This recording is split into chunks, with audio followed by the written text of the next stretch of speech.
नमस्कार. अस्मिताच कुकिंग चॅनलमध्ये तुम्हा सर्वांचं अगदी मनापासून खूप खूप स्वागत आहे. गेले 1 ते दीड महिन्यापासून माझे व्हिडिओ रेग्युलर येत नव्हते, कारण माझ्या मुलाची 12वीची परीक्षा होती आणि आता परीक्षा संपून परवा मी पुण्याला आलो. येतानाच गावाकडनं भाजीपाला आणला होता. खूप छान भाज्या आणि ताज्या होत्या.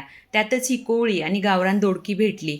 म्हणून म्हटलं चला आता खूप सगळा 1 महिन्या दीड महिन्याचं घर स्वच्छ करायचं होतं.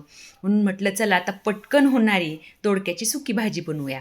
त्यासाठी इथे मी 1/2 किलो दोडकी घेतलेली आहे. ती सालं काढून त्याच्या बारीक फोडी करून घेतलेल्या आहेत. त्यानंतर 2 कांदे बारीक चिरून घेतलेले आहेत. त्यानंतर कढई गरम करायला ठेवून त्यामध्ये तेल घातलेलं आहे आणि तेल गरम झालं की 10 ते 12 चिरलेल्या लसूण पाकळ्या घालून घेतलेल्या आहेत.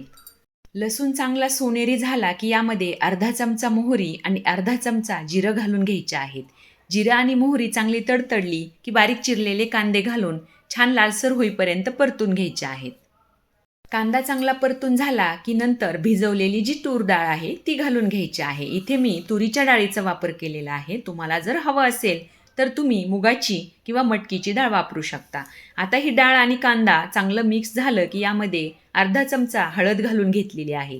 हळद घालून झाल्यानंतर परत एकदा चांगलं मिक्स करून यामध्ये बारीक चिरलेल्या दोडक्याच्या फोडी घालून घ्यायच्या आहेत. दोडका चिरताना नेहमी एक काळजी घ्यायची आहे. सालं काढून झाल्यानंतर दोडका चिरण्याआधी एक थोडासा तुकडा दोडक्याचा खाऊन बघायचा आहे, कारण दुधी भोपळ्यासारखा दोडकासुद्धा कधी-कधी कडवट निघतो. आता ह्या दोडक्याच्या फोडींमध्ये मी 2 चमचे धना पावडर घालून घेतलेली आहे आणि चांगलं मिक्स करून यामध्ये चवीनुसार मीठ घालून घ्यायचं आहे. मला इथे हिरव्या मिरचीचं वाटण ह्या भाजीसाठी वापरायचं आहे, त्यामुळे मी लाल तिखटाचा वापर केलेला नाही. तुम्हाला जर हवं असेल तर तुम्ही इथे लाल तिखट वापरू शकता. परंतु मी नेहमी दोडका, तोंडली आणि दुधी भोपळा या भाज्या करताना हिरव्या मिरचीचाच वापर करते, जेणेकरून चवही चांगली येते आणि त्या भाज्यांचा रंगही तसाच राहतो. आता मीठ घालून झाल्यानंतर थोडंसं पाणी घालून ही भाजी 5 ते 7 मिनिटे कमी गॅसवरती शिजून घ्यायची आहे. सुकी भाजी बनवताना मीठ जर आधी घातलं तर पाणी जास्त घालण्याची गरज पडत नाही आणि कमी पाण्यामध्ये शिजलेली भाजी चवीला छान लागते.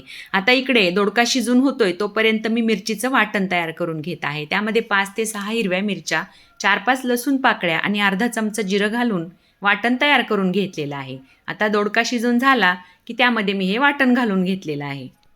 मिरचीचं वाटण घालून झाल्यानंतर व्यवस्थित मिक्स करून यामध्ये 1 चमचा दाण्याचं कूट घालून घ्यायचं आहे, जेणेकरून भाजी छान मिळून आल्यासारखी येते. तुम्हाला जर आवडत नसेल तर स्किप केलं तरीही चालेल. कधी-कधी काही भाज्यांसाठी दाण्याच्या कुटाऐवजी जे भाजलेलं डाळं असतं त्याचा कूट वापरला तरीही चांगली चव येते. आता इथे ही भाजी तयार झालेली आहे, ती मी एका डिशमध्ये सर्व्ह करत आहे. तुम्हाला माझी ही हिरव्या मिरचीच्या वाटणातील दोडक्याची सुकी भाजी रेसिपी कशी वाटली मला कमेंटद्वारे नक्की सांगा. आणि हो, तुमच्याकडे कशी रेसिपी बनवतात हे सुद्धा सांगा. खूप दिवसांनी व्हिडिओ टाकला त्याबद्दल क्षमस्व. लाईक करा, शेअर करा आणि सबस्क्राईब करा, सपोर्ट करा. धन्यवाद.